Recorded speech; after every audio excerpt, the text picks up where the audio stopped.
The number one reason why folks come into physical therapy is because they have pain in their neck with a particular movement. And the number one killer of mobility in the cervical spine has to start with neck posture.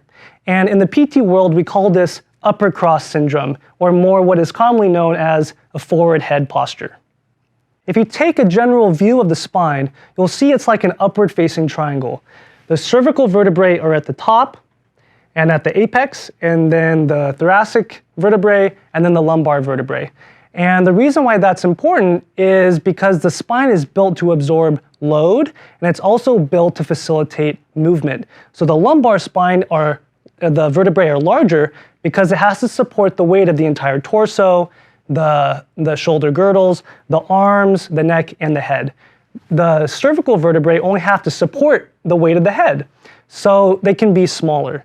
And that's important because we need mobility in our neck. We need to be able to look to the left and the right, up and down, and side bend our head. So three-dimensionally, we have to be able to move.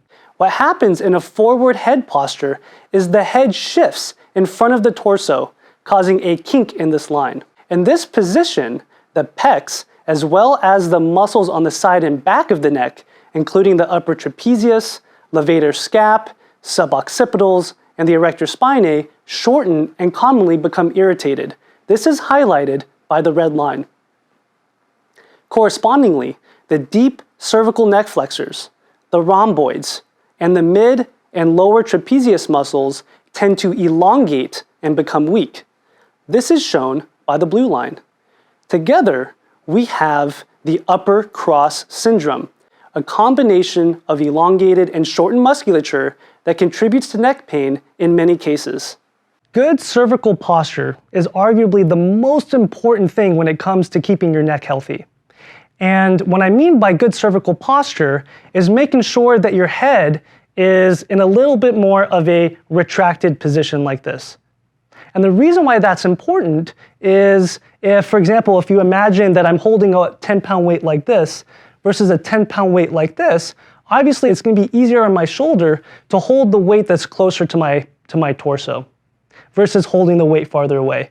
So a lot of times what can happen with our neck is, and we're in a society where we're working on the computer a lot, or we have our phones in front of us, our heads over time tend to come forward like this. And that can cause a lot of strain on the neck because an average adult head weighs about 20 pounds, but if it comes forward, the relative weight of the head goes up. So the upper trapezius, the levator scap, the muscles in the back of the neck have to work extra hard, and then they get overloaded, and it causes dysfunction and pain. And then at the same time, those muscles tend to get restricted when the head is forward like that.